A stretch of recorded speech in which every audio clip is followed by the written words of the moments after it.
चला तर मग आज माझ्या दिवसाची सुरुवात ताक. तुम्हाला माहितीये का ताक बनवणे? दह्यापासून ताक, लोणी, तूप बनवतात. आज मी त्याची तुम्हाला प्रोसेस दाखवणार आहे. पहिल्याच्या काळात कसं पूर्वी माझी आई आजी अशी हलवून रवी घुसळण करून तूप लोणी काढायची. पण आता थोडा मॉडर्न जमाना झालाय, मी मिक्सरवरती करते. आता हे पहा, माझी तब्येत बरी नव्हती म्हणून थोडं जास्त झालेलं आहे.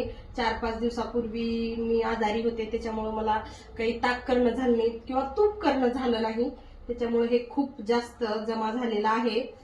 आमचं दूध फार छान आहे, आमचं घरचं दूध असतं, त्याच्यामुळे असं घट्ट मलाई येते आमच्या दुधावर. हे पहा, तुम्ही पाहू शकता, अशी दररोजच्या दररोज एवढी मलाई येते. आमच्या गावाकडनं तूप येतं, दही येतं, दूध येतं.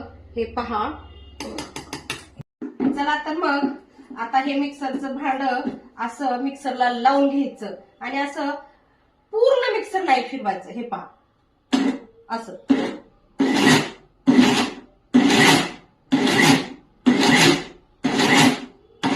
केल्याच्या नंतर कमी जास्त असं रवीनं घुसळल्यासारखं सुंदर आहे, असं एकदम छान घट्ट लोणी निघतं.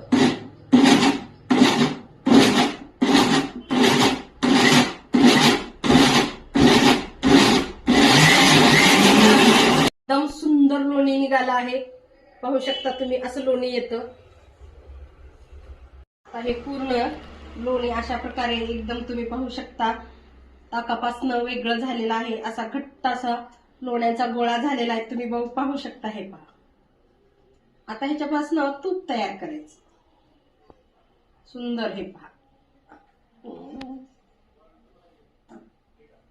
लोणी ह्याच्यात घालून आता पहा, त्या लोण्यापासून आता तूप बनतं. हे पहा, तुम्ही पाहू शकता लगेच कसं लोणी मेल्ट झालेलं आहे.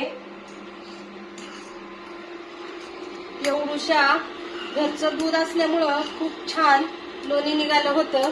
हे आता तूप व्हायला चालू झालेलं आहे. असं हलवत राहिलं तर बरं, नाही तर हे करपतं. त्याच्यामुळं ह्याला सारखं असं ढवळत राहायला पाहिजे. आता तूप तयार झालेलं आहे, तुम्ही बघू शकता.